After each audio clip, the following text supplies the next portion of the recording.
All right, Dirty Sports episode 858 live on YouTube in 5, 4, 3. Welcome to the Dirty Sports Podcast. I'm your host, Andy Ruther, coming to you live from Cincinnati, Ohio, with my co-host from San Luis Obispo. That's right. Joey, no chill Prano. Hello, Andrew Ruther. You're in one of my favorite areas of. Is that still considered Southern California? Central Coast, I believe. I would say it's considered the Central Coast. Gotcha. Andy, I got to start out with a couple of PSAs before we get this show going. Okay.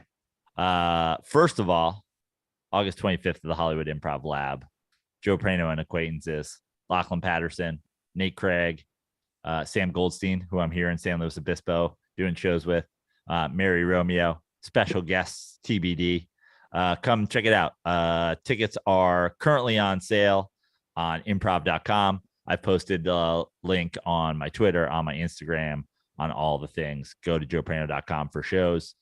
So let's get that out of the way. Also, and there's going to be DirtBalls who hear this and are like, but not me. And I'm like, yes, you. I'm just going to say this once and for all for every single DirtBall involved. There are DirtBalls that I text message over the years. There are DirtBalls who I've become friends with over the years. That is something different. DirtBalls, do not ever call my phone. I don't care who you are. First of all, if you've ever called my phone, Andy knows this. My voice message is literally about how I will never answer anybody's call and I will text you back. DirtBalls, never fucking call me. Ever. Don't call me. Do not call my phone. Some dirtball who is not somebody that I've exchanged text messages with, is not somebody that I've met in real life, called me today. Dirtballs, do not call my phone. Thank you. And have a great rest of your day. Have a great rest of this episode. Don't fucking call me. Yeah. And same goes for me as far as there's dirtballs I've become friends with. We've exchanged numbers. We text, we call. That's different. This sounds like someone you don't know gave you a ring. I get that my number is out there and available if you work hard enough to find it. Just in general, if you're not calling a business, don't just like find someone's number on the internet and call them. Every dirtball, there's a couple dirtballs that I would say I'm friends with at this point. I'm certainly friends with our former interns. I'm certainly friends with guys who have been supporting the show for a long time that I've hung out with in person. And then they'll text message me, and even that, to be totally honest with you, it's like, sometimes I'm like, all right, well, I don't need to know what you had for fucking breakfast. Thanks for reaching out to your favorite podcast host and telling him, but like, do not call my phone. I just want to say that's what today's Monday episode is about. Do not call me, especially if I don't have your number and then I answer. I'm expecting a business call and I answer. Is this Joe? No chill? Is this some kid whose ass I'm going to fucking kick if I ever meet him for calling me on a Monday morning? I will cave your teeth in, dude. Do not call my phone. I think you said, are you worried? Are you worried for your safety? You sound a little like you're. Well, dude, I've gone through a lot of shit recently. Yeah, with I know. The shit that's been going on, people getting in contact with me. I've been threatened by dirtballs in the past who have told me they know my address. They're going to fucking do whatever. That's why we stopped giving my address to dirtballs. Now, listen, CT, who has hooked me up with 1 million rental cars, wants to send me a minor league baseball hat. Yeah, cool. I'll give you my address, but I'm not giving my address out. Hey, man, where are you in LA if I come visit? You'll never know, dude. So we're a little different in that regard. Like, I obviously have met many dirtballs, especially when I lived in Venice. I gave out the old Smut Studio address. Yeah. And how many? How many dirt balls have I met in Venice? Hey, let's meet at the Muscle Beach. Let's meet at the hoops courts. Like, let's go. I'll meet you at this bar. It's not like I haven't met people out. Sure. Well, look, it's just, I think what you're trying to say is we obviously know it's a fine line. We cross the line a lot, like I do. And I'm all about meeting you guys. I know there's no show without the dirt balls. So we're both very grateful for that. You're just saying, don't cross that line. I mean, also, if you want to meet me, come to a show. Yeah. Like, I mean, we could have an endless Reddit page post about dirtballs who have met me for shows and us drinking after, and the hijinks that we got into, and the shots and the strip clubs and the whatever. Like, we have an endless amount of stories about going out. I mean, Zach Olmstead was there and then left, and I met the entire women's UCLA soccer team. We had a one-handed stripper in Ball State. We had we've got fucking stories. We tried to sneak Mata into, the bar at Citi Field when he was like 17.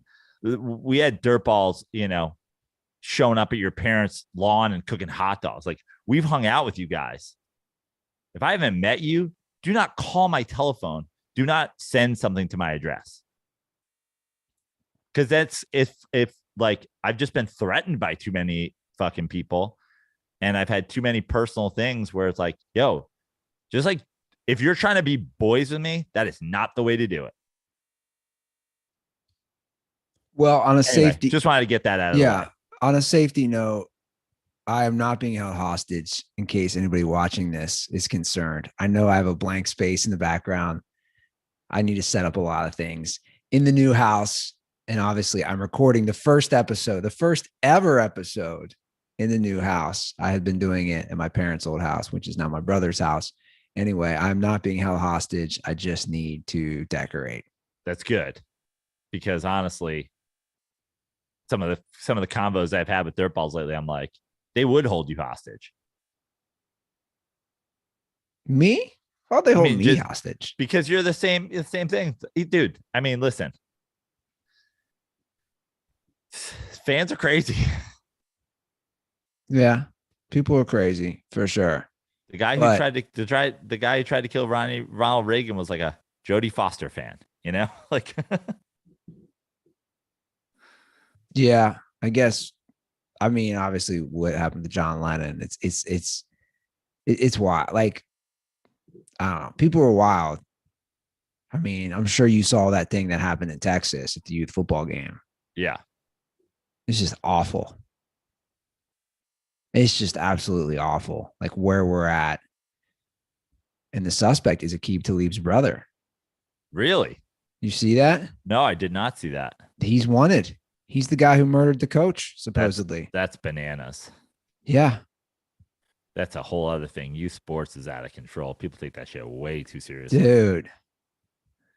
And he just signed on to join the Thursday night football team, Aqib Talib. Yeah. I mean, someone's dead now over youth sport. Like, I hate to bring up just downer news, but man, what is wrong with people? A lot.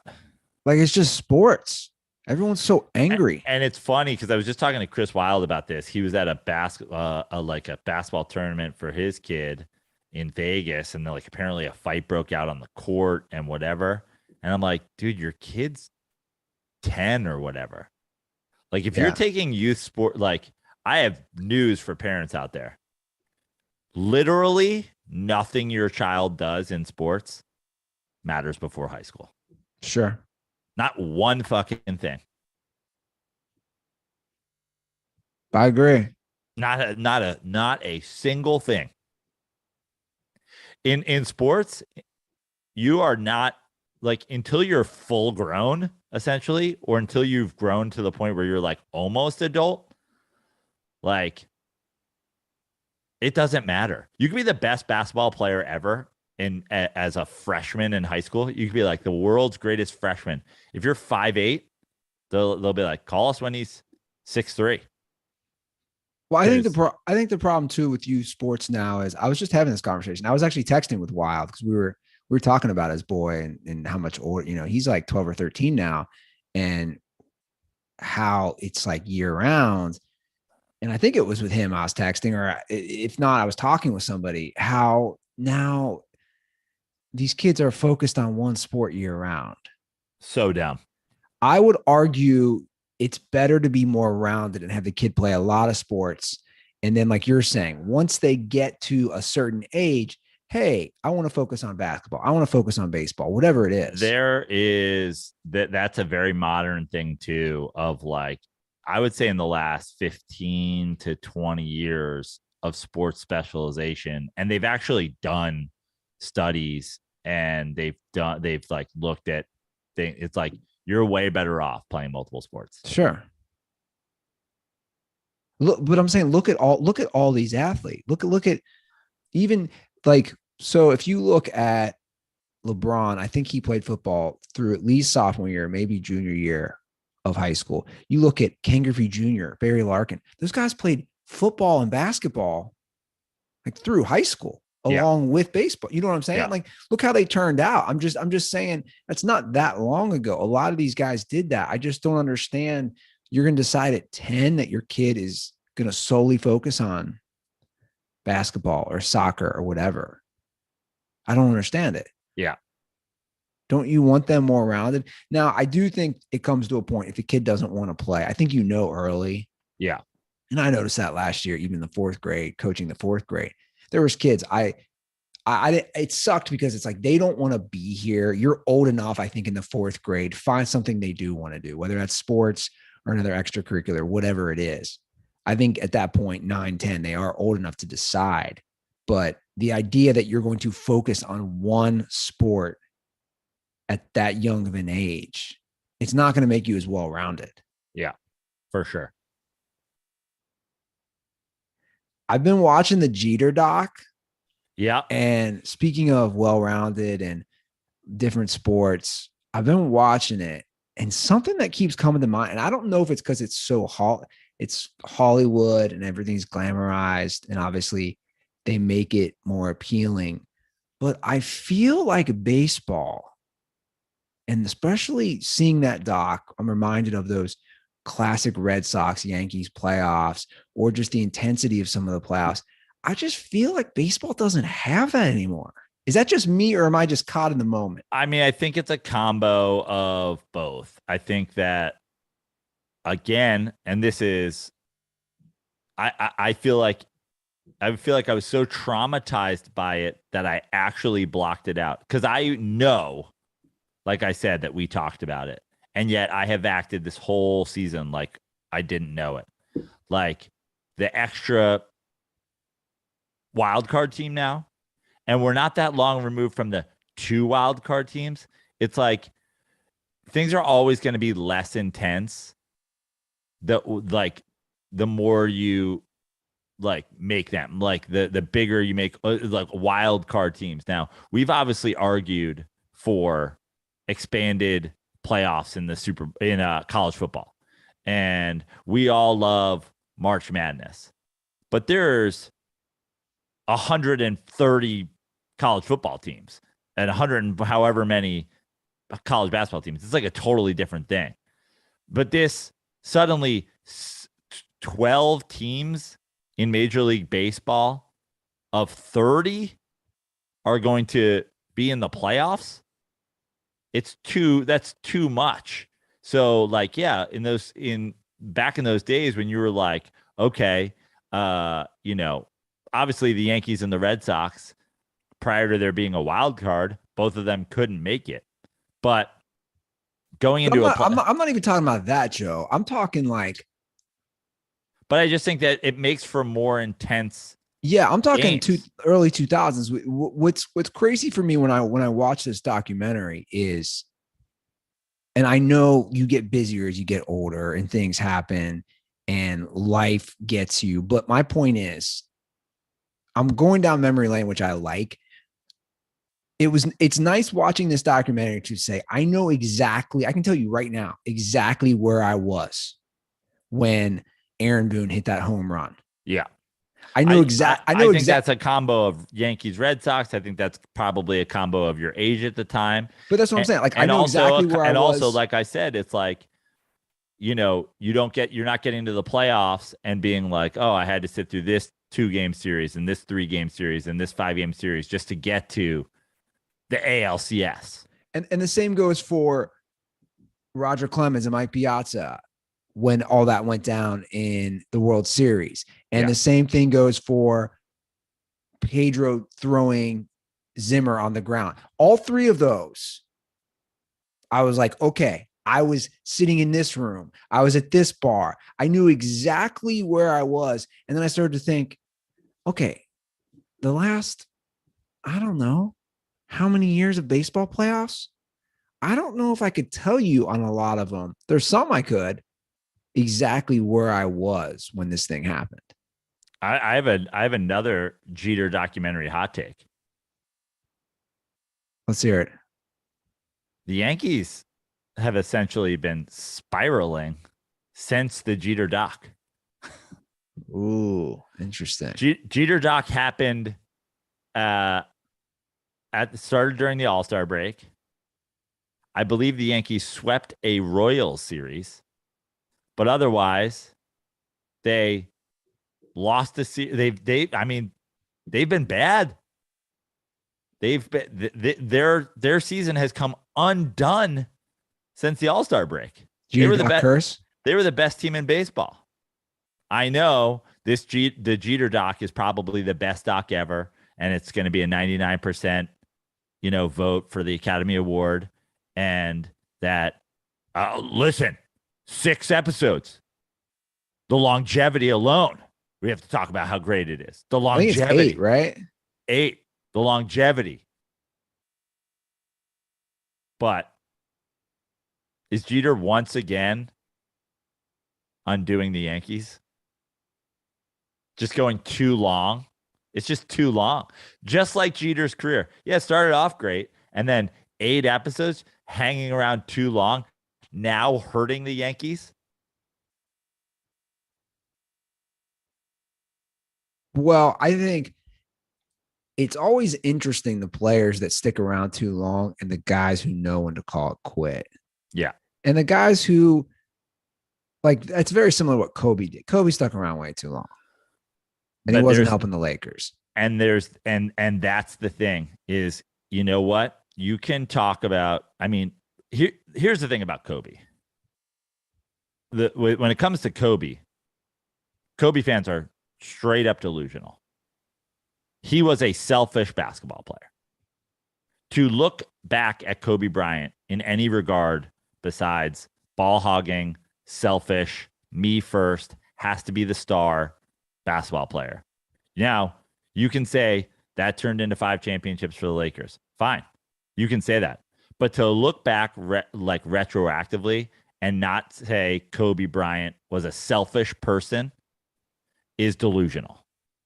Straight up delusional. You have mental illness if your attitude toward Kobe Bryant isn't selfish guy. Jeter, you look at it, this guy throughout his career, he's got different things. But the truth of the matter is Derek Jeter stuck around too long at the end to compile more hits, to have his farewell tour. I know he got hurt and he didn't want to go out on a hurt season, and so he came back. But between the sticking around just to move up the hit list, the sticking around just to have a farewell tour, and then not moving positions for a way better player who comes to town, he might not have been start to finish a selfish guy like Kobe, but that's in there. The not moving, and I don't want to harp on, because we obviously have harped on this. The not moving positions is the notion when you watch the documentary that he doesn't want to move because what guy wouldn't want to do that, and you have to have confidence in yourself. That's just a bunch of garbage. Know your strengths, know your weaknesses. I have gone down the ultimate captain, the ultimate I don't buy into that. And obviously he was great in the postseason. He was phenomenal. He was amazing. And I don't want to take any of that away. But man, I went down some rabbit holes looking at those rosters and looking at those years. Everything A-Rod, and A-Rod's a bitch, in my opinion, for in a way backtracking what he said lately and whatever. It's like, dude, you were right.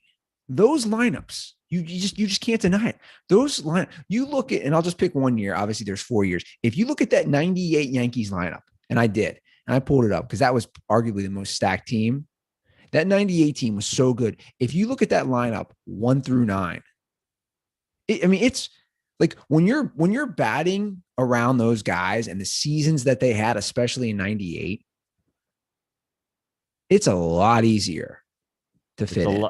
It's a lot easier. And it's also, even this thing is like, you can't take away Derek Jeter's accomplishments, even in the playoffs, but you got this guy hitting first, you got this guy hitting second. And then you have these, again, every year they go out to get the big free agent slugger, whoever it is. And they quickly move on from him for the next biggest guy. And they do the same thing with their pitchers is you're not pitching around Derek Jeter to get to Tino Martinez, who was second in the MVP vote the year before. You're not pitching around Derek Jeter to get to A-Rod. You're not pitching around Derek Jeter to get to any of these guys because he's a singles hitter. And these guys are MVP candidates. Yeah. There has to be a part of you with the Yankees. Meanwhile, the David Ortiz, probably the best postseason stats ever. Precisely the guy you would pitch around. Yeah. I was about to say there has to be a part of you, though, the Yankees falling right now. That's worried, right? Because the Mets have won 17 to 20. The Yankees are really struggling. A part of you that thinks, man, does this almost set up another postseason Mets failure and then the Yankees turning around in the postseason? Oh, I'm not worried about that at all. Really? That's not part of my thought process right now. First of all, I don't give a shit about the Yankees. Like, the Yankees can do whatever the Yankees want. Obviously, I root against the Yankees winning a World Series, but like, I don't care if the Yankees finish first in the AL East. I don't care if they finish a wild card. I don't give a shit. Like, they're the least of my problems. Mets have a 4-game series in Atlanta starting today. Mets have the 2 best pitchers in any series that they will play, provided they're both healthy. I'm worried about the health of Jacob deGrom, the health of Max Scherzer. I'm worried about running away from the Braves, running away from the Phillies. I'm worried about getting to the playoffs healthy and being like, love our chances. Yankees are going to bring Nestor the molester to the ballpark to face Jacob deGrom. Good night and good luck. And the same thing goes for the Dodgers. I'm looking at this Dodgers season. This Dodgers team is so damn good. What was it like being in New York in that Subway series in 2000? I was at Game 3. I watched the Derek Jeter leadoff homer. You watched it. You were there. Yes. But what is the? It was insane to see the Baja Men perform before that game. Yeah, why? Why did they book the Baja Men? Because that's the most Mets thing ever. That's the old Mets.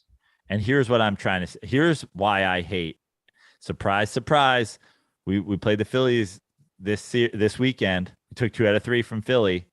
What game did we lose? The Friday game in the black jerseys. It was a shitty era of Mets baseball that was marred by epic failures, epic collapses, shitty ownership, trash promotional decisions. Let's have them play Who Let the Dogs Out. Dude, when that song's happening, it's a novelty song. You know what I mean? That's the equivalent of having Chumbawamba play your fucking thing. Like, we all knew that this song was a fucking joke, and the Mets haven't played. That's why whenever the Mets put on those black uniforms, I'm like, what era are we throwing back to? The Baja Men era? The era where we would blow division leads in the last 7 games of the season? What's crazy is that series I did forget. Well, I remember the energy. I remember how excited I was as a baseball fan that the first time ever you have the two New York teams playing. And that was exciting. But I forgot how close all those games were, man. Well, dude, I mean, the first game, I mean, it's like, The first, how many games were decided by one run? First yeah, two or the first yeah, three? the first two, the first game, I believe it was game one where you had the Todd Zeal ball off the top of the wall. Timo Perez doesn't fucking run, all that. I mean, I don't know if they covered that in the doc. I haven't watched that far, but all that stuff, it's like They go on the Baja. That was pretty. Derek Jeter's actually pretty funny about that. That's what he's saying. It's like the Baja man. Like that's when we knew as a team. Like how serious can we take these guys? it's amazing me because I'm again, I'm not a Derek Jeter hater. I'm a Derek Jeter truther, as I am about most athletes. You're a Derek Jeter hater. Come on. No, I hate that people like overrate him so much. But what's amazing is like never a big home run, and then like almost as like a stab to my throat. Like I see the one big Derek Jeter postseason homer. I'm in there for it. I'm all hyped up. I go to what's the game. What's the vibe of New York City during that World Series? During that World Series? I mean, like, it was. Did everyone like? I know the Mets were underdogs, but obviously the Mets again. Those games were mostly also close. Yeah, but we were the underdogs. I mean, their pitching was so much better than ours, and they're the team that's winning World Series all the time. But yeah, Roger Clemens in that documentary. And then again, to go back to that, it's like the heart and soul and the guy who's the maybe the best offensive player in the whole series, Mike Piazza, and you got getting drilled in the skull, bats being thrown at him. Have you seen how they light Roger Clemens in the Jeter doc? No. Dude, he looks like a villain in a movie. The way they light him and the way he talks, just the lighting they do different for Roger Clemens. It's terrifying. Like that guy roided up, and he's still in the doc. He still is claiming he thought that was a baseball that he was whipping, which still doesn't make sense. So you thought a baseball came back to you, and instead of throwing it to first base, you threw it at the guy who hit it. Yeah, you threw the baseball at the batter. It doesn't make sense. Yeah. You literally should be charged. Like, dude, I was watching with my girlfriend, and she's seen none of this. So it's so funny. And again, I remember, I can tell you where I was at when that happened. I was sitting in my dorm room freshman year at St. Louis University on lower level Walsh, was the floor I lived on. I remember watching that happen and being like, is this real? I'm 18 years old at the time. Is this did he whip a bat, the shard of a bat? And we were laughing the other day watching this. She's like, dude, that's like I'm like, yeah, it's a deadly weapon. Dude. So you remember the earlier in that the Mets are in a series with the Braves, and that's when the whole Jeff Pearlman, former guest of the show, article about John Rocker comes out that he was on the 7 train full of AIDS patients and whatever, like just the fucking trashiest, racist, most ridiculous interview of all time gets published. So when I went to game 3, I brought a sign that said Rocker is the biggest dick in baseball, but then I crossed out the R and made it a T. And because instead of Rocker, it was Rocket. And I was just like, what is going on this postseason where it's just like every game we've got to face some pitcher who's an absolute piece of trash. I mean, Clemens was a lunatic. Absolute lunatic. And it's not just him. They're all trying to, in the doc, it's pretty funny. And I know, but it's again, it's like that's Yankees fans for you. 27 rings and like all the things. It's like Roger Clemens, massive rival on the Red Sox, leaves because his career starts to fall off, gains 60 pounds, turns into the fucking Hulk, and you guys sign him and you act like, oh, the core 4. Oh, the guy who you brought in after he won multiple roids-filled Cy Youngs to be your number 1, and you're acting like well, the core 4 was pretty good. Yeah, the core 4 was pretty good. The core great. 4 was the guy who hits fucking first, the guy who hits 7th, the guy who hits 8th. So the core 4 is going to be Jeter, Mariano, Williams. Bernie Williams, and Posada, or Pettit. I don't even know. I was gonna say, but then you add guys who were staples throughout that in trades. You add Apollo Neal. Yeah, Derek Jeter, You Posada, add Pettit. you add a Mariano. Tino Martinez from Seattle. Yeah. Like they added guys that were just. Of course they did. They added David Cohn. They added Mike Mussina. They added Jack McDowell. They added, I mean, every year they go out. Remember Hideki Irabu? They just go out and they're like, oh, this guy's coming over from Japan. Let's offer him triple what any other team will offer him. Let's get him.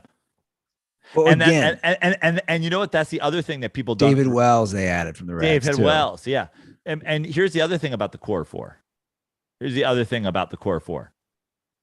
Think about the guys who have been on other teams. Think about the core four from the Marlins.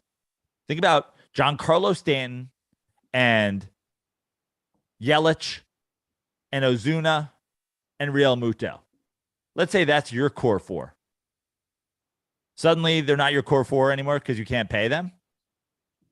But the Yankees can be like, we have a shortstop who's like, okay, let's pay him $19 million when the next highest paid shortstop's getting like $8 million a year just to keep him. So you're never going to lose guys to free agency. Yeah. For sure.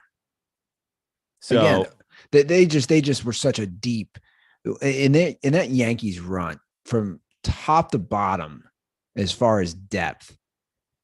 They had just no major weaknesses. They just had so many good players.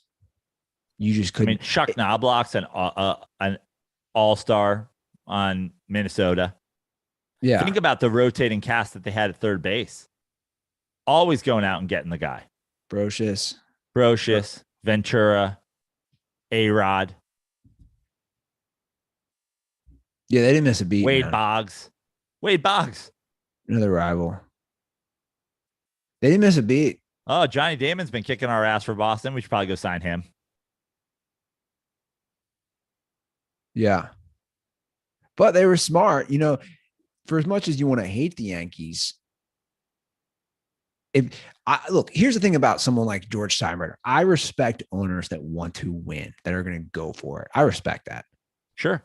You can hate him, and that hatred comes from jealousy. It just comes from jealousy. It comes from people who can't do that. Same thing I would argue the Rams did this year. They said, we are doing it. We are going to sign people to make us better. The minute an injury happens or an upgrade is needed, they made the moves. Right. And no, there's absolutely nothing wrong with that. That's how you win in sports. I mean, Shaq was a free agent signing by the Lakers, you know, like that's how you win in sports.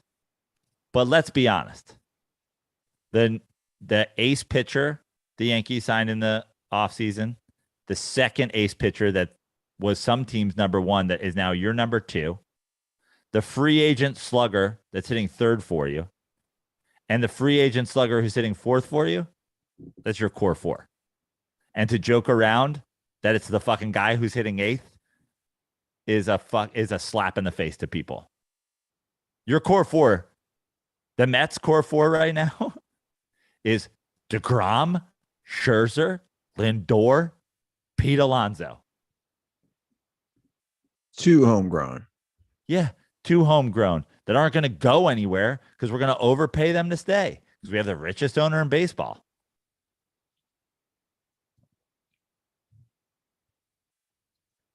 So big news dropped, I think, last Thursday night.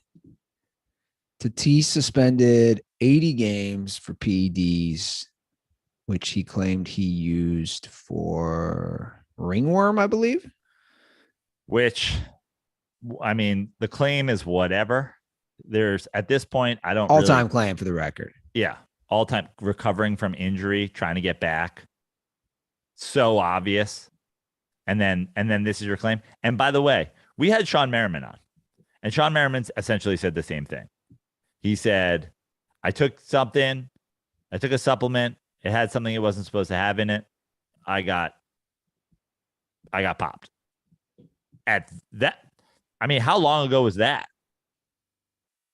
That's 12 years ago now, 13, like I don't even know how long ago that is at this point.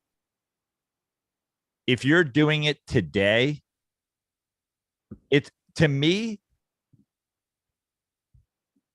making a mistake is worse than taking PEDs on purpose. We've been there. Like, it's no longer an excuse. Don't take things that the team doesn't give you because they're monitoring what is and what is not a banned substance. I just don't know how you do this. Again, it's just to me, the PED thing, it's the equivalent of getting drunk and not taking a rideshare app. 100%.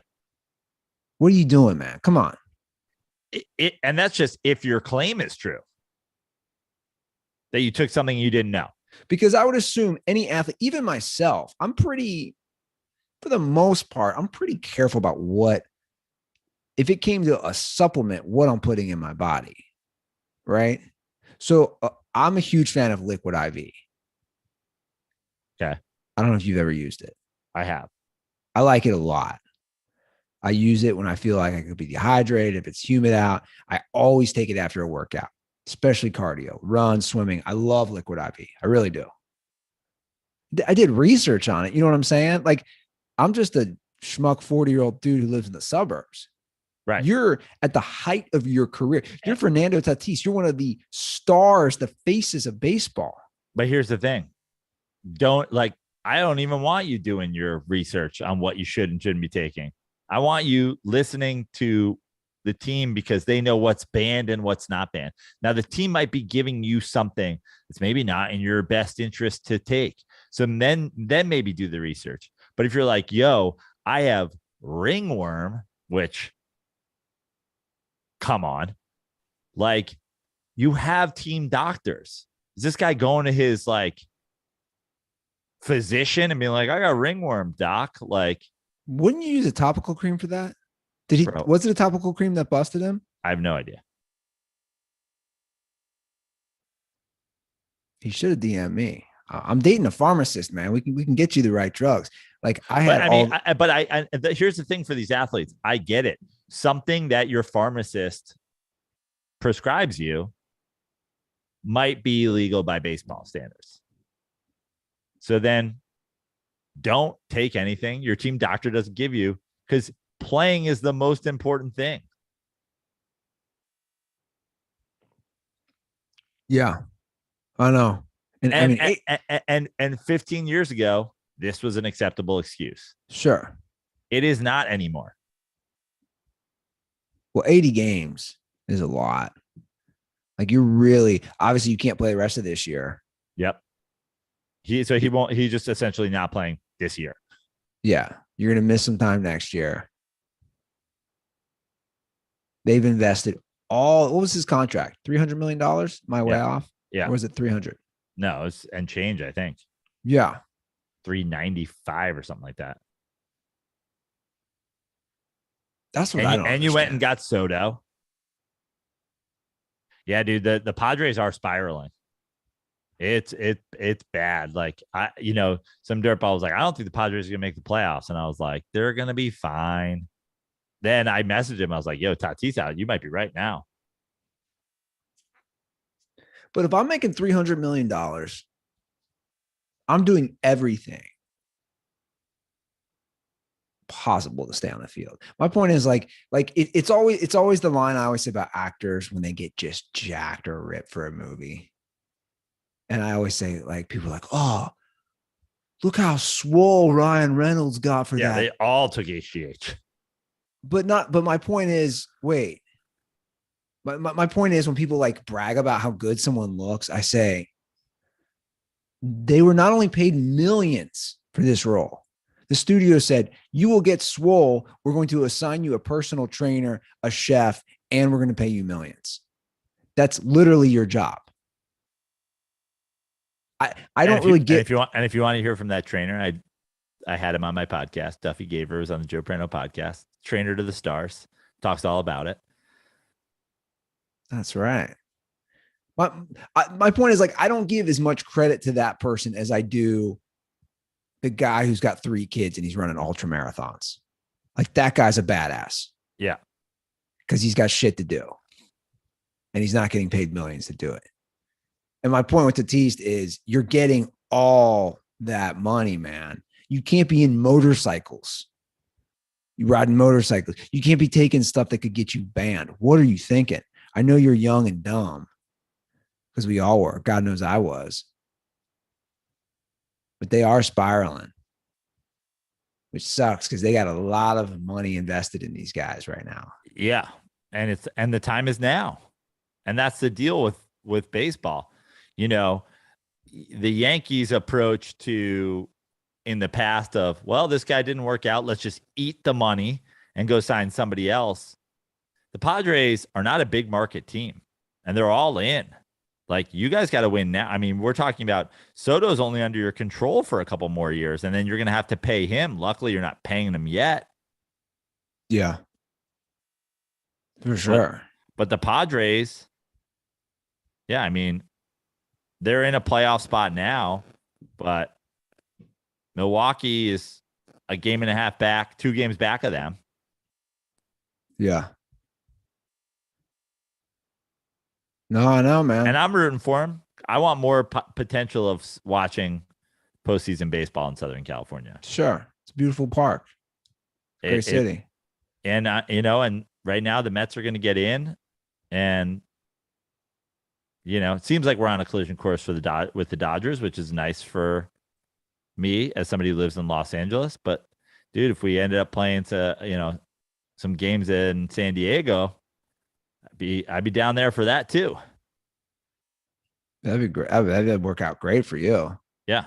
You get the best of both worlds there.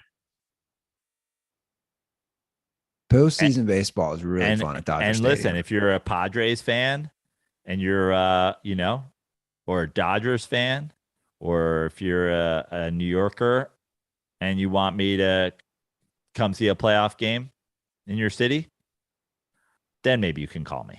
Otherwise, don't fucking call my phone. they should just call you if they want to get you down there. That's about it. Hey, Prano, I know I shouldn't have called your phone, but I have seats behind home plate at Dodger Stadium for game 1 of the NLCS. The idea of calling you DeGrom, Kershaw, and I'd be like, you know what? Honestly, this might be the only acceptable reason to call me on the phone. The idea of someone calling you be like, yo, is this Joey? No chill is so funny to me. And I was just like, I have to do the podcast right now. What are you doing? You were a little shook when we got on before the show. You were a little shook before. There's a before and after moment. The before and after moment on this with DirtBalls was when I merely said an NFL player should be allowed to have an opinion, and a DirtBall said, I've Google mapped your apartment. I could shoot you from the roof of the Hotel Irwin. Nobody said that, did they? Yeah. Some vet, some former military guy who's like, stop fucking defending some guy who disrespects the fucking flag. That's crazy talk, man. But we live in a crazy age. We talked about to start the show. People are killing coaches at a youth football game. It's just sad. Yeah.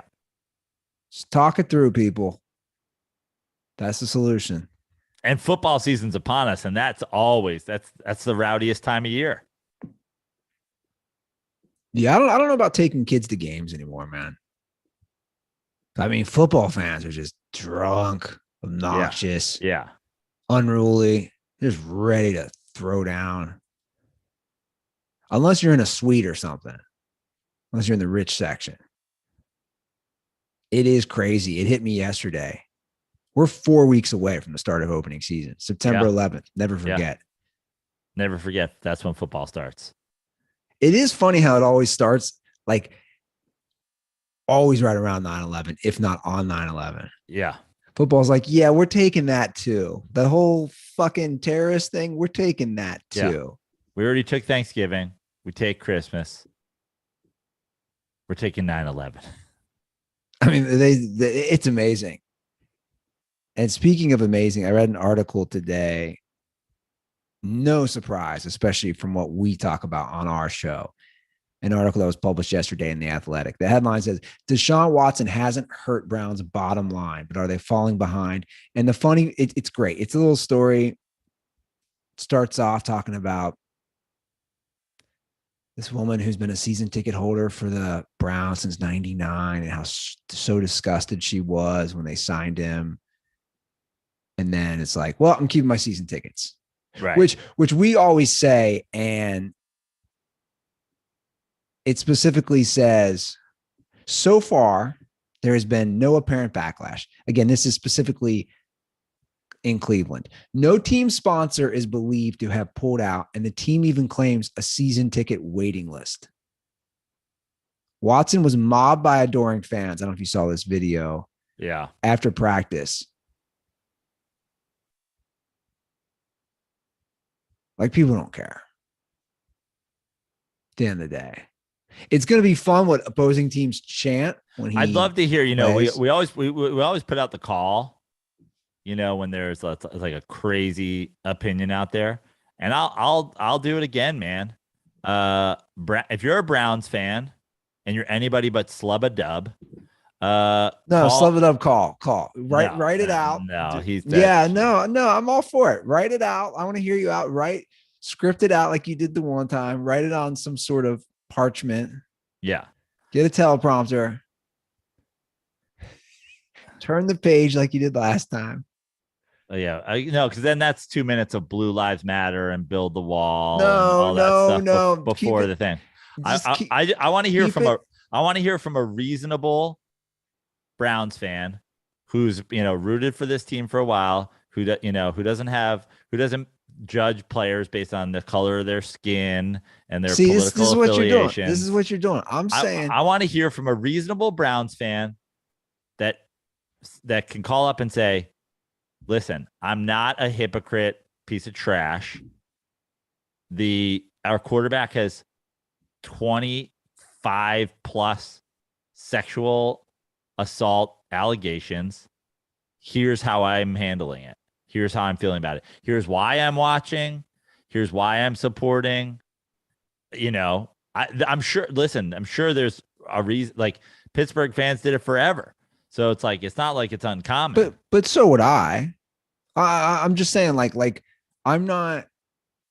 There's a difference between supporting someone's personal life and saying, "Hey, I root for this team. I want them to win." I think. I mean, I think there's also, you have to look at the situation. It's specific. It's like a guy's on your team and whatever, but like they went out and got him, dude. Yeah, but I don't expect. They went out and signed him. No, for sure. I don't gave him a raise. My point is, I don't expect Browns fans to boycott this year. I just don't. Why would they? Like, if you've been a fan this whole time, I would actually argue, and again, this could be really like twisted for what I'm about to say. When it comes to winning, if that is your end game, one objective, win. They made a football decision, strictly football, by going after him. Yeah. Whereas I would say someone like the Reds ownership, that's more demeaning to the fans by saying, where are you going to go? We don't care. We're not going to support our team financially. That's way more demeaning to the fans, in my opinion, again, strictly from a football sense, than signing Deshaun Watson. Oh, yeah, of course. But also being like, ooh, this is a really good quarterback in the league who's been accused of 24 sexual assault allegations. We could really buy low here. You're saying they were reckless in giving him all that money. No, I'm saying to be like, this guy wouldn't be on the trade market unless he had fucking smashed his penis up against 24 unwilling ladies, but he did. So this might be a nice time for us to swoop in and take him. It's a little bit shitty. Yeah, I'm not arguing that. I'm just saying, I think you can separate the two. It's not always easy, but we do it all the time. We do it all the time. You have to. In the music you listen to, in the movies, TV shows you watch, you have to separate it, right? Do you dance when Ignition comes on? Try right now. If you're at a wedding and R. Kelly's remix to Ignition comes on, try not to dance. You can't do it. But let me ask you something. You know, aren't going to go. You're a guy who hasn't been. You went to Top Gun, but you're not like a guy who's gone to the movies lately and blah blah blah. Like, yeah, I'm not a big movie guy. What if they're like, this movie's coming out, and it would normally be $20, but it's $1 because Anne Heche is in it, and she drove a fucking car through a neighborhood at 90 miles an hour and killed herself and almost killed a bunch of people. Like, wouldn't you feel bad being like, well, it's cheap, we should probably go check it out? I mean, it's like I feel like that's what's wrong with what the Browns did. They took advantage of a situation. They were like, we have an opportunity here because this guy's a sexual assaulter. Seems like a weird opportunity to like latch onto. But again, I think they were just trying to make a football move. The Browns know at this point how close they are, because they are. The Browns realistically, they won a playoff game 2 years ago. They were right there in the Kansas City playoff game after that in Arrowhead. Yeah. They are, with their defense, with some of the weapons they have, with the running game, with an offensive line, like they're right there. I don't know. Somebody was going to do it, right? We all knew somebody was going to go after him. There was all the rumors of all those teams. Yeah. The Miami rumor was nonstop because that's how Tua is viewed. Did you see that DM a DirtBall sent? It's pretty funny. No. Odell Beckham, somebody posted, it's like a meme or just a graphic. Odell Beckham has more 30-plus yard touchdown passes in his career than Tua. That's a great stat. Odell has 2. Tua has 1. That's amazing.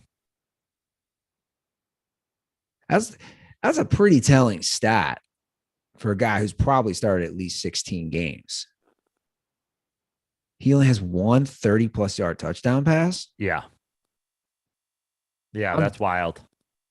I'm definitely not drinking any Tua Kool-Aid. No. Unless they make him a Alex Smith type guy. Which that's possible. Which was whatever. I mean, you're not going to go deep in the playoffs. That's the name of the game, right? Sure. Alex Smith is on the Niners. Alex Smith gets replaced. Colin Kaepernick goes to the Super Bowl. True.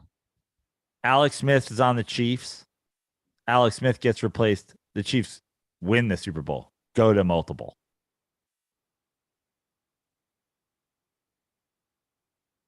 Yeah. No, I feel you. That's what I'm saying. I think that's what the ceiling is. It's like he's going to go 11-6 for us. We'll win a playoff game here and there. We'll make the playoffs. I just don't think he's the guy. Super Bowl or bust league. We got a DM on something I missed on Hard Knocks last week. Great. Can't wait to hear it. About the Lions. Because we always got to talk Lions now. Because the Lions are like officially the unofficial Dirty Sports team. The official, unofficial? Did you see what this player said about Applebee's? Yeah, it's ridiculous. I mean, you know how many people sent that to me? Okay. That's one of those ones, like 40 DMs. You see this dude? This is Frank Ragnow. It's funny because it's like, it proves my point. You're always like, I don't know, man. You overdo this Applebee's in the Midwest thing. You got a guy just randomly out of nowhere walking around talking about how great Applebee's is. Does he play O-line or D-line? I think he plays O-line. Yeah, this is like a classic take from an O-lineman. Let's see what he says about Applebee's. Beer? Beer? Applebee's is a top 5 restaurant in the world. I agree. Thank you. Applebee's is a top 5 restaurant in the country. French fries? Wow. Hamburgers? Mozzarella sticks. Oh, there you go. Brew pub pretzels with beer cheese dip. Beer? Beer? Beer? Crazy take right there. Yeah. Top 5 restaurant in the country. It's just a Midwesterner. He's like, also, I mean, like, listen, Outback's up there, Olive Garden's up there, Sonic's up there, but like Applebee's is definitely top 5. And you're like, wait, what are you? Like, I want to know the rest of his top 5. So he's like, well, Little Caesars won, obviously. So his history. So he's 26. He's from Minnesota. He played college ball at Arkansas. I mean, he was a first-round pick. Dude, you've eaten at places, man. You've eaten at some places. You're a first-round pick. You've traveled. I don't know if he's trolling. Is he trolling? I disagree with you. I don't think he's eating at some places, bro. You're a professional athlete. How have you not eaten some places? When he got drafted in Philadelphia, at the draft in Philadelphia, what, they took him to a fucking, like it's a big city. Come on. Minnesota, Arkansas. This is my point. This has been my point the whole time. There's no way he's not eating at nice restaurants. There's just no way. There's no way. Bro, he just said mozzarella sticks, the pretzel with the pub cheese. The beer pub cheese. Yeah. He didn't say. I have turned into a big beer pub cheese guy. You get a little drunk. I'm just saying, beer pub cheese is good. Yeah, it's delicious. Probably not out of a 40-gallon aluminum jug that they have in the back of the Applebee's, but the powdered beer pub cheese, just add water to. I couldn't tell you last time I went to an Applebee's, and I think I need to go now. I need to go. I need to go to see what they got. Take your girl. Fancy like Applebee's on a date night, dude. I don't know where one is by me. There's not one like right by me. I do. There's probably one in a parking lot that it shares with a mall nearby. Dude, malls just don't exist anymore, man. I mean, even here. Malls are just a thing of the past. When's the last time you went to an Applebee's? At least 25 years ago. Applebee's like came to my hometown and they were like, this place Applebee's opened up. And I went in and I was like, well, that was like a tavern with shittier food.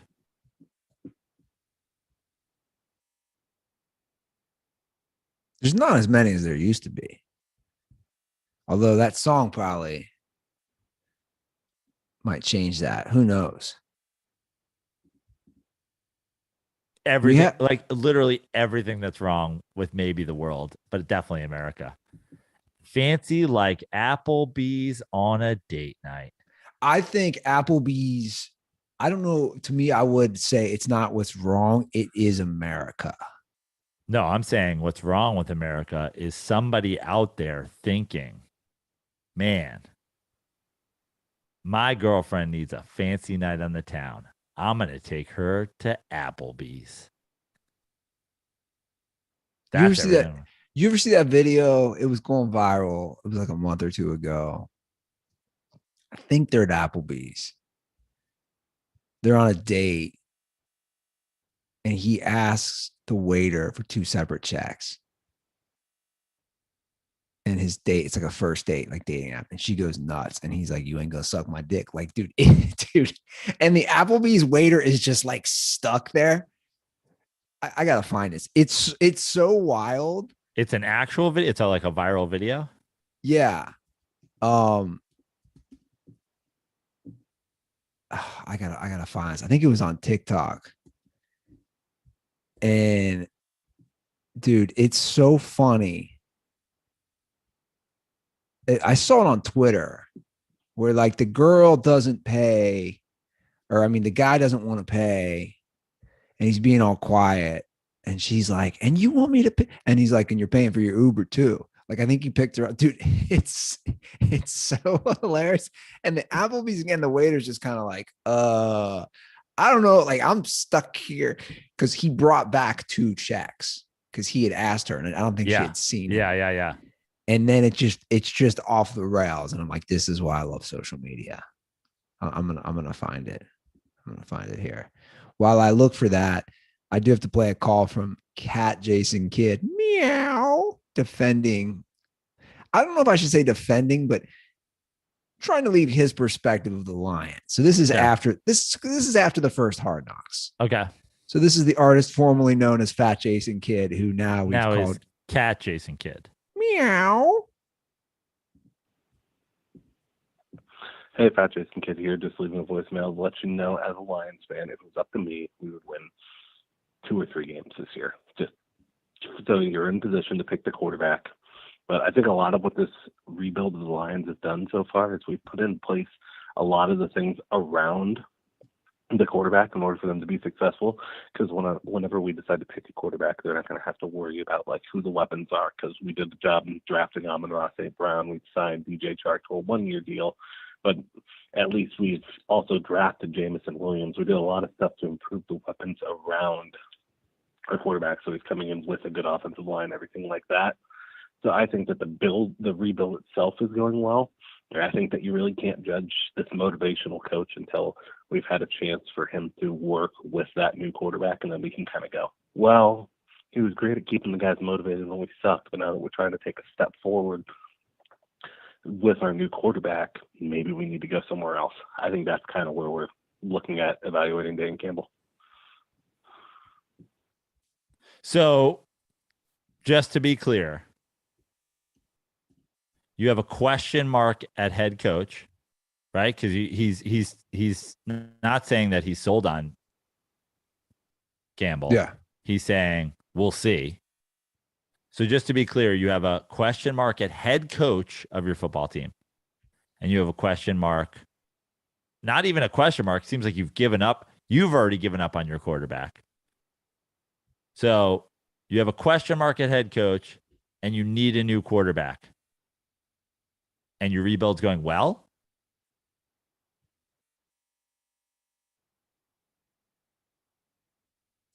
This idea that you have to give him time. Listen, I'm rebuilding my car. The interior's in great shape. Okay? You've been in my Cadillac, Andy. The interior's in great shape. It's great. I just need a steering wheel and an engine and 4 tires. But honestly, it's pretty hard to replace that leather. Like the classic 70s leather, you can't just go out and buy that anymore. The whole underside of it is rusted. 4 tires were stolen, and I don't have a working engine. The steering wheel's gone. I'm also not sure about the radio because I can't turn it on because I don't have an engine. But I can't say for sure that the radio doesn't work. I guess I'll find out if I get an engine. But the interior, dude, it's in mint condition. Look, it's not going to be easy for him to win with Jared Goff. So I'll give Dan Campbell that one caveat. But the problem is you got to win now, man.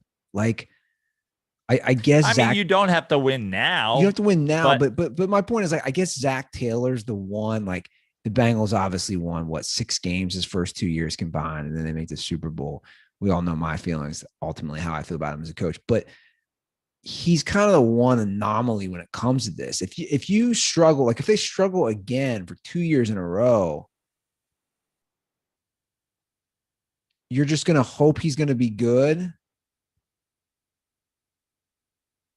if they get a quarterback.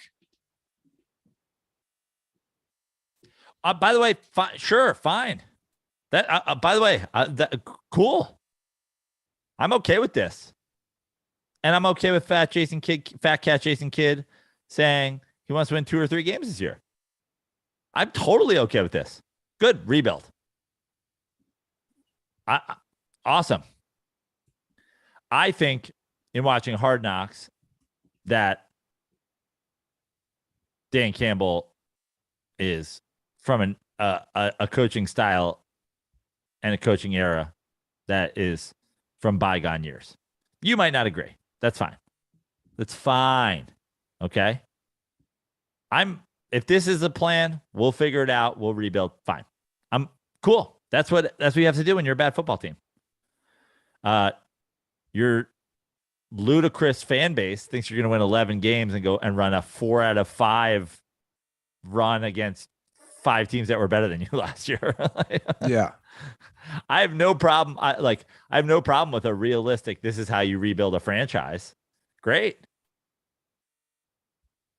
Okay, the Lions are going to win 3 games this year and continue to rebuild. Sure. Okay.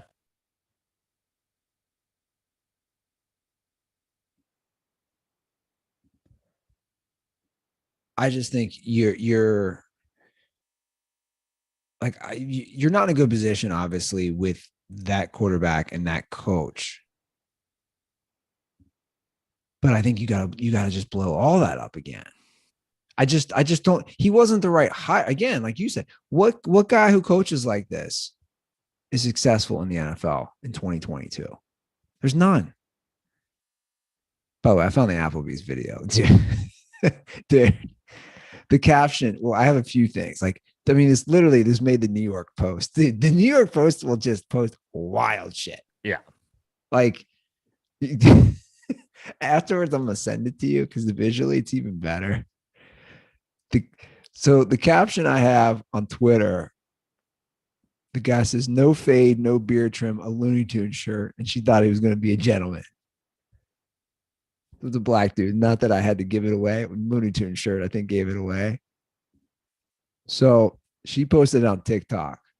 And we'll see. This might be a lot better visually and not as good audio wise. Yeah, let's try it out though. Because she is the caption. He made me pay.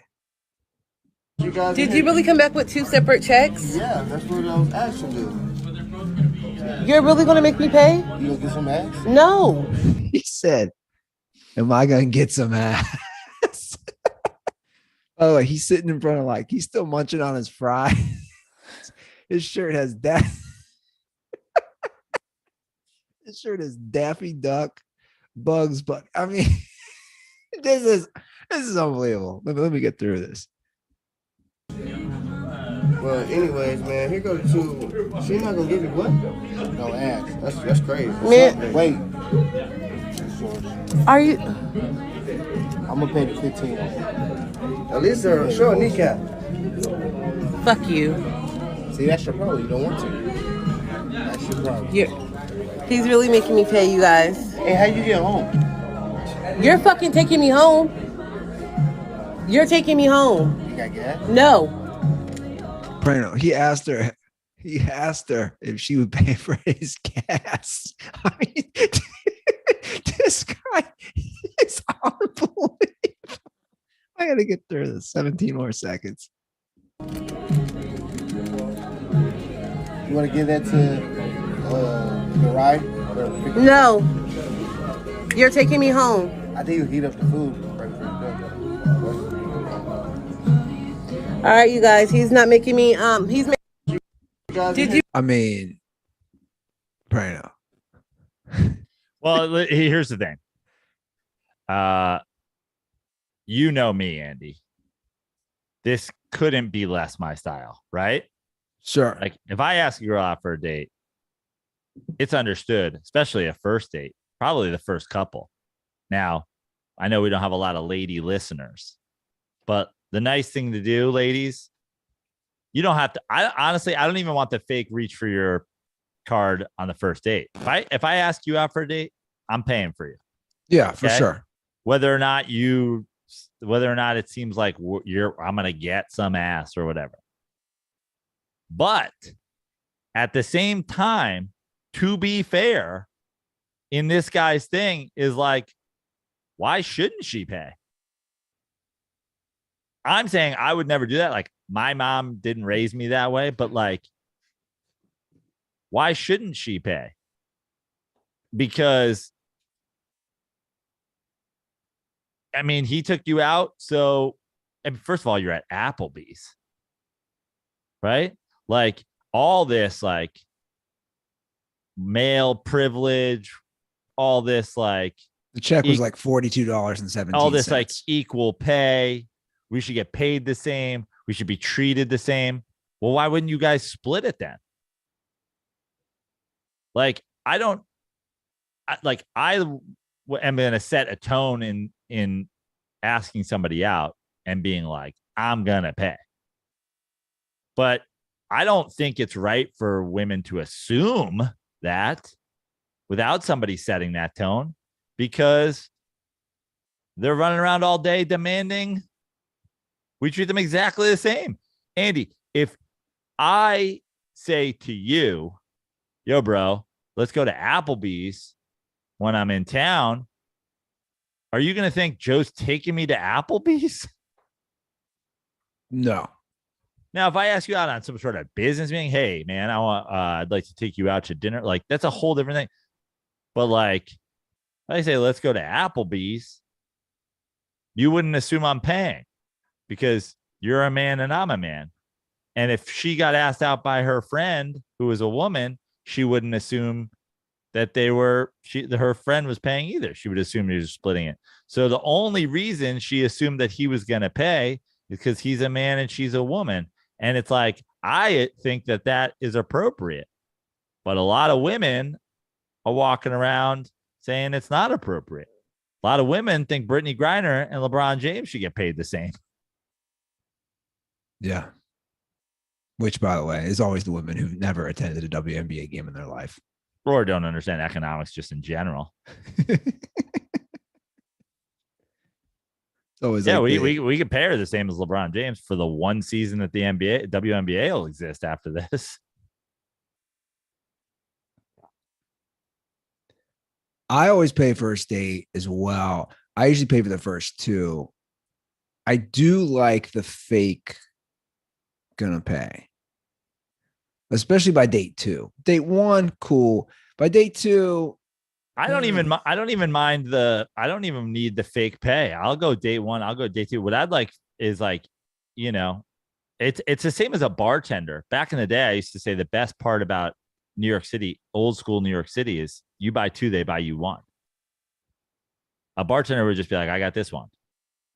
Like, what I would like to have happen is somebody be like, hey, next time we go out, I'm taking you out. And I'm like, that's very nice. It's a very nice way to put it. We didn't even discuss it. I just paid your things and then be like, hey, next time I want to take you out. Like, sure, that would be really nice. And then I'll probably still try to pay. But if you say that, at least you're showing some sort of respect. This girl just like told him straight up before the check came, he ain't getting ass. Why'd she do that? again, he was not helping his cause by showing up on a date with a Looney Tunes shirt. I mean, they went to Applebee's, dog. I mean, Looney Tunes shirt by definition is fancy like Applebee's. Yeah. Dude, you gotta see this guy. Yeah, I ain't got no ass. And then, well, first of all, here's what I find hilarious. She wants him to take her home. How awkward is that going to be? Yeah. You just fought about the bill? Honestly, if I were him, I'd be like, I'm not paying for your bill because I'm paying for your Uber. Get out of here. Yeah. And the waiter is just like, I don't know what to tell you, man. I bet the waiter smashed. I bet that's what happened. He moved in. He saw an opening. He's like, I'll hook you up with that free two for $20 next time. You give me a little HJ in the bus Meanwhile, station. there's a guy in the Detroit Lions who's just absolutely losing mind. He's like, this man's going to take you to a top 5 restaurant in the country. You're not going to put out. Deshaun Watson over here is Deshaun Watson. Like, you're putting out whether you like it or not. I feel like they must have eaten a lot. Deshaun Watson's like, yo, I'm sticking mozzarella sticks in you, whether you want me to or you don't want me to. And the Browns are like, fuck yeah, do it, dude. We'll be able to void your contract and pay you even less. $42. We're definitely keeping you though. $42. They must have eaten a lot, right? That's It's two for 20s at least. I'm just saying, like, how much? Like, I see he was drinking a Modelo. How many of those do you drink, bro? That can't be too expensive. That's what sucks, though. You just everything put on blast. Like, she's just filming him. He's just sitting there. That poor guy. Just being put on blast.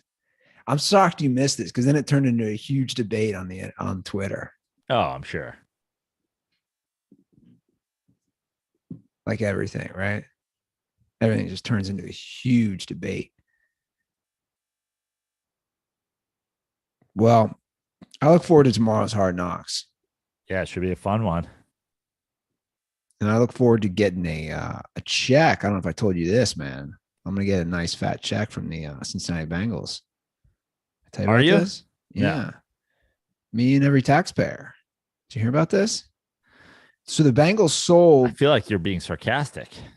No, not at all. The Bengals sold the naming rights. They are no longer Paul Brown Stadium. They are Paycor Stadium. Okay. And I was reading, and I knew the taxpayers paid for it. So technically, as a taxpayer, and I live in the city, it's owned by, this is Hamilton County. I should get a cut of that, right?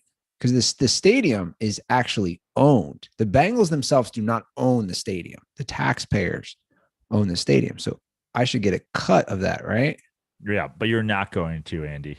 No. No, Not only am I not going to, I read. Honestly, I would appreciate it if you keep your politics out of sports. Why don't you shut up and podcast? I don't know how you shut up and podcast, but shut up and podcast, Andy. So here's an interesting. Just because a political deal was done and used your money to pay for a stadium, you think that you therefore deserve money when that stadium. Look, come on, man. Here's what's crazy. You talk about a deal that favors the team. And you talk about the politics of it. I want to know, and it's been documented here how corrupt the county commissioner and all these back end dealings were going on at the time. Because listen to this. And this says verbatim in the paper. Although the stadium is owned by the Hamilton County taxpayers, the team's lease with the county provides that the first $60 million of the deal be given to the team. Of the remaining revenue, the county gets 30% and the team 70. So the first 60 million automatically goes to the Bengals. And then of the remaining, the county gets 30 and the Bengals get 70%. That's insane.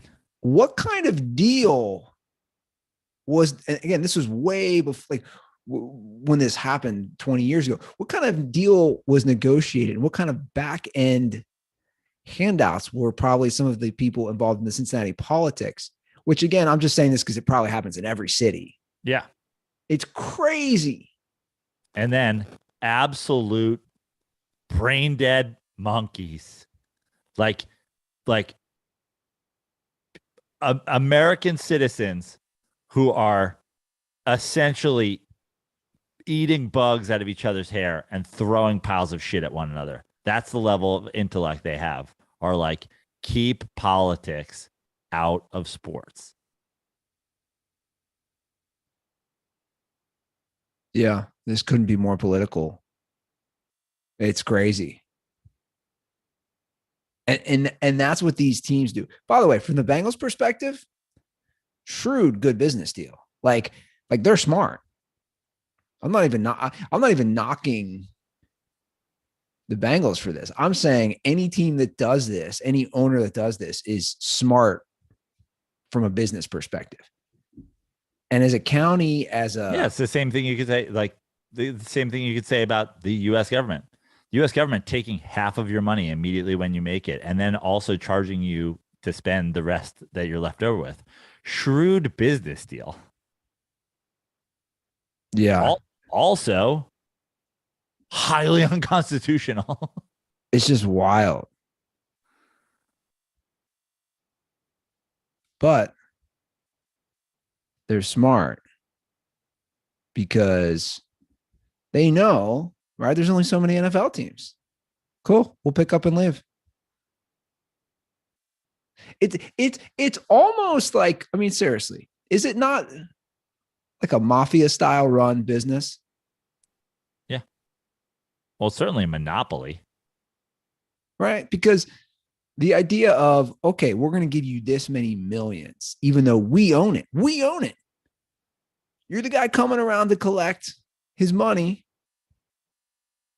Who are the guys in the mob that do that? What's their name? What, a guy who's Do they have specific titles? the guys that come around and collect? Yeah. I'm sure they do. Come on, we've watched enough of those shows. I'm just saying, like, that's what it is, right? Hey, we own it. I own this business. I own this deli. But I'm going to get my cut. And my cut in this case is going to be the first 60 million. And then after that, I get 70% and you only get 30. Now, I'm not. What's Paycor, by the way? Parkour. They do. It's like when people jump off of buildings and tumble and stuff. No, Paycor is, I think they do. They're the people behind like the payment system for companies. Oh, it's like you might get paid through Paycor, right? Got it. They're like, oh yeah, this is the name of our game. Taking money from people that don't want money taken from them. They're based here. Yeah, they're they're a payroll company. So yeah, makes sense. Just wanted to highlight that. I don't really care. I'm not one of those people who freak out about the names. You know, everybody's like, it sucks. The name. I was like, well, they're smart. They should get money if they want to keep some of these young players. They're gonna need all the money they can get. But again, you don't realize That's why I moved my head out of the way. Like, you know, just be like Mets have a pretty nice situation. It sounds like Citi Field, but it's Citi Field, you know? Yeah, I know what you're saying. You want to hear from some DirtBalls? Of course, always. 310. Except via my phone. Yeah. 9 a.m. on a Monday morning. 310-359-8365. That's the hotline. And that's how you should reach out to us if you ever have a question or a comment or concern. Yeah. So this one's been sitting in the dock. We talked a lot about the Live Tour and the PGA. This one's been sitting in the dock a lot. This was hopefully still relevant. This is from John Smith. This is when Bubba Watson joined the LIV Tour. What's up, boys? Live Golf once again back in the headlines. Bubba Watson headed over there as they continue to get a nice roster of golfers. But here is your argument is go take the money. It's great grand. And I agree. You want the money? Go take it. But here is the flip side of it. These golfers all are going to start dropping in the world golf ranking, which means they're not going to qualify for some of the upcoming majors in coming years. Some of them won't drop far enough. But if you say, well, why can't they give them world golf rankings? Look at what they're playing: 56 holes to 72 holes. The two organizations are not equal. They're not playing the same type of golf, so you can't distribute points equally when it comes to that. I think the PGA just has to say, hey, guys, if you want to play in the PGA, you can play PGA events. If you want to play Live, you got to play in Live. You can play in both of them. But you can't have it both ways if you want to go to Live and then say, hey, we're not able to qualify for other tournaments because it's not the same type of golf. I want to hear your opinion. Stay dirty, boys. Well, I think there's a couple ways to handle this. For one, why don't we just make it exactly the same as we would in, qualifying for a batting title or qualifying for whatever? Like, you don't do this guy's getting 5 at-bats per game and this guy's getting 4 at-bats per game. You go total number of at-bats. You need X amount of at-bats to qualify. So if your issue is they're not playing enough holes, these other guys play 72 holes. Well, what about when Tiger Woods misses the cut and he just plays 36 holes and he doesn't play 54 holes and he doesn't play 72 holes? Why don't you just say you've got to play X amount of holes to qualify? And the second thing is, and we all know the answer to this, why not just let guys play on both? They can play the live events on the weekends where there's live events, and they can play on PGA events where there's PGA events. And the answer is because the PGA doesn't want guys competing against their own tour. And also, we know the answer as to why the tour exists in the first place, because people had a problem with how much PGA events were paying. Well, it's already working. The PGA is offering a record number of money next year. So that was Phil Mickelson's point initially. One of his points, I should say, remember, was this is going to change how PGA runs, because obviously competition is good, right? Competition in any field is good. Any business, it's good. So next year, a record $428 million will be divvied out in prize money. So it seems like that's one of the main goals, and it's already being achieved. They're now forcing the PGA's hand. That's a direct result of the Live Tour being created. Yeah. So I would argue that's a good thing for golfers, is it not? Oh, more money? Absolutely. That's what I'm saying. But it's also bad in that, there's a divide in competition. Obviously, it would be better if there's one governing body of golf and they were all competing against the same thing. But the reason that there's not is because golfers were unhappy about how they were being paid. Yeah. All right. We have a call about a new potential Dirty Sports shot challenge. Oh, boy. Joe, Andy, your number one farmer DirtBall, Jay. You've heard of the Kobe shot challenge. Next episode, I'm going to do the Andy Ruther at this point shot challenge. Every time I hear at this point, I'm going to take a shot. I got an untapped, uncracked bottle of Terramana tequila. I'm going to break out for the next Dirty Sports, and maybe I'll call in after I get done with it. And double shot for every time he says dog. Stay dirty. So I like when people point out things I do that I need to work on. And that's clearly one. I got to stop saying at this point, which I didn't really notice. I said a bunch, but apparently I do. Have you caught that? No, I mean, not particularly. But I barely listen to you.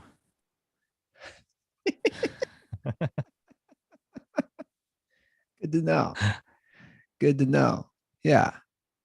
I don't like listening to myself. I used to be able to do it way easier. I don't like listening anymore. But I appreciate the suggestion. And here's the thing, Jay. Now that you pointed it out, it's not going to be a fun shot challenge because I'll minimize it. Or when I do it, I'll catch myself to start to minimize it. So you might not be able to drink too much, man. I don't know what your end game is. Now, the dog, how do you pronounce it? That'll be an easy one. I mean, I say dog. Dog. Like,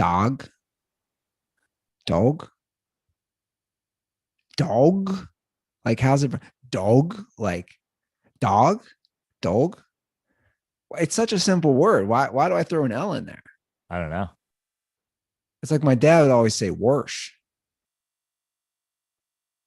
Washington. Washing machine. Why are you throwing an R in there? I've noticed a lot of people in Cincinnati do that. I don't know is that something like they put something in the Applebee's, you toss an R in? It's not an R. Our boy Randy Ruther with a rando call here. You want to hear it? Sure. I love Randy Ruther. Yeah, he left a call, which to be honest, is gonna be tough off the top of my head, and probably yours too. I don't know how to answer this. All right, let's go. Fellas, Randy Ruther here. Really wishing football would start tonight. But hey, Marshawn Lynch, great mugshot. I'd say top 5, maybe anywhere from 5 to 10 all time. My question for you guys, give me your top 3 best mugshots by a former or current professional athlete. Stay dirty. I forgot. He did have a good one. I'm looking at it now. Marshawn. He's so faded in this. Well, he's got a few. I mean, we have the Tiger Woods one. Yeah. Oh, this is from 5 days ago? I didn't realize he was just arrested for Dewey. Did you know? I did not. Yeah, I'm looking at an old one. This is a new one. His eyes, he can barely open his eyes. He was pulled over in Las Vegas. Marshawn. Come on, buddy. 7:25 a.m. He was driving to the curbs on the side of the road. I just put in athlete mugshots. You know who's got a legendary one? Pat McAfee. Oh, he does. That's right. McAfee's mugshot is unreal. Andre the Giant's mugshot. Yeah, that's a good Ridiculous. We got a Michael Phelps mugshot. John Daly's always makes me laugh. Yeah. John Daly's is strong. I might go Pat McAfee 1.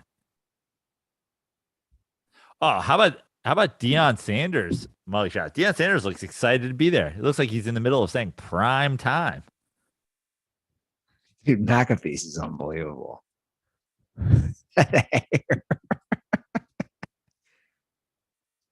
What did Deion get arrested for? I'm assuming speeding. Oh, he looks so happy. He looks ecstatic. I'm kind of bummed I don't have a mugshot. Like, you know what I'm saying? You didn't get a mugshot when you got arrested? No, I've been arrested a few times, but I've always been like, I've never been in a cell. Did you know that? I've been let go. So every time, white privilege, I guess. I don't know. I don't have a mugshot. I think we should have a Reddit thread of best dirtball mugshots. Post your mugshots in our Reddit. Well, there's one we've seen. There's one we've seen, which I mean, we know there's multiple dirtballs that have gotten arrested. I know for a fact the dirtball was calling me this morning got arrested because he was like, "Yeah, I gotta fucking sell some. You guys," he's like, "You guys want to buy my fucking Rage Against the Machine T-shirt? I got to pay my lawyer." I was like, "How'd you get my number, bro?" Yeah, what kind of lawyer, bro? $20, $10 used shirt's not gonna pay for a lawyer. Like, does he not understand how much lawyers cost? It's signed, Andy. It's signed from Rage? Yeah. Why, you want it now? Like all the members? I don't fucking know. You want me to give him your number? No. Please don't.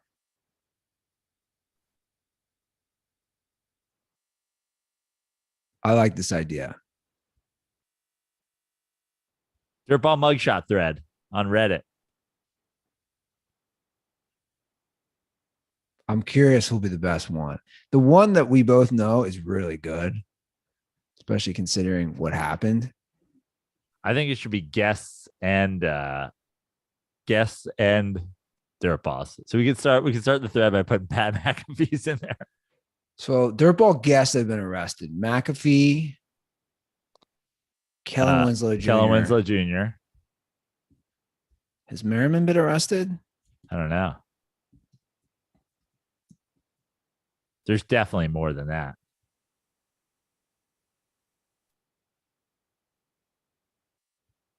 I don't see a mugshot. He had a whole thing with Tila Tequila when he was dating her. Right. Tripoli's got to have been arrested.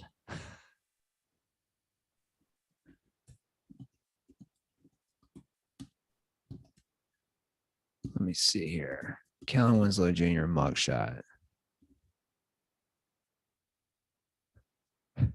I totally forgot that he showed up to court as a fucking Jewish lawyer. Yeah.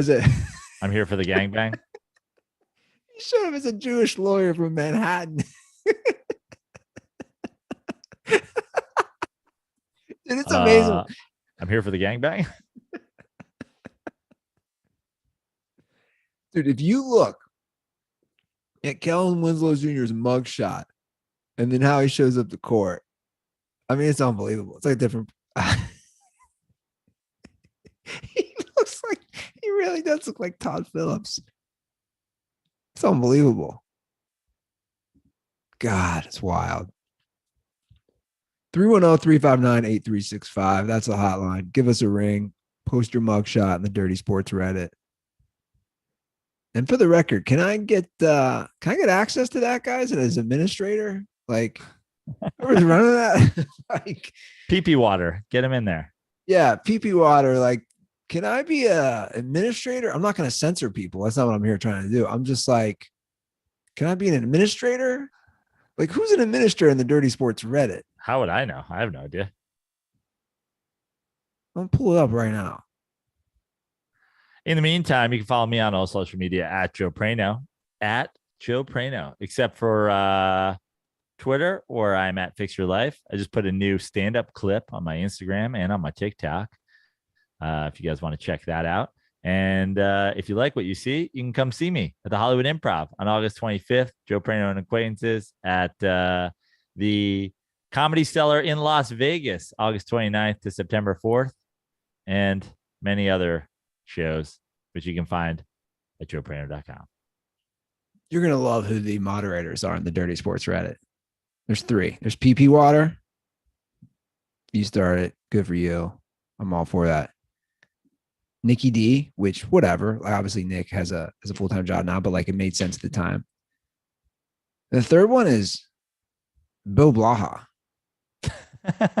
Like, I don't think he's listened to Dirty Sports in years. Like, he's a moderator. And we got to just send me a message, PP Waters. We got to update. A lot of these people are not. If they're not paying me or Joe, we got to remove these sponsored promo codes. Sorry. And Applebee's does not get a special one, for the record. Not until they start paying us. That's it. Let's do it. How much longer are you in the slow? Come back today, and I'll tell you, Andy, I took the train up here. Wow, what an experience that was. It's probably gorgeous, right? Incredible. I mean, like, I'm going to tell people this is like a thing to do. Forget if you got to go somewhere. Just take the train up the coast. Holy shit. So I haven't taken it up north. I've taken it south to San Diego. I've heard that's good too. Yeah, it's real good. You had to go to downtown to the Amtrak, right? I got it like a little north of down. Like, I ended up getting on a different stop because I didn't go downtown. But okay. Yeah. How much of it goes along the coast on the way north? Almost all of it. Oh, that's amazing. And you're feet from the water. I mean, you've driven up the 101 here. The 101's pretty close. It's closer. Wow. Yeah. What's that cost? $40 each way? Yep. Yeah, that's awesome.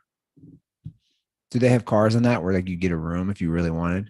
I don't know if you can get a room. There's like a business class, which I was accidentally sitting in for a while. And the guy was like, "You're in business class." I was like, "I didn't know. I thought this was just like what a train looks like." And then he's like, "You got to move to the next car down." And I moved the next car down and it was a little less nice. And he was like, "You're still in business class." I was like, "Dude, no one's in here." He's like, "Yeah, it's fine. You can stay, but don't drink the free coffee in the other car." And I was like, "You think I want Amtrak coffee?" I was like, funny. "Bro, I don't even drink K-cups. You think I'm going to drink train coffee? What am I, a hobo? Do I look like I have a bandana with all my stuff on it tied to a stick?" That's great. Me and the other hobos, got coal all over our faces, drinking the Amtrak coffee. Like you leaped onto the train like a hobo. Yeah. Yeah, it was amazing. That's cool. All right, guys, that's our show. We'll be back in a few days. Have a great start to your week. Stay smart, stay safe, and most importantly, stay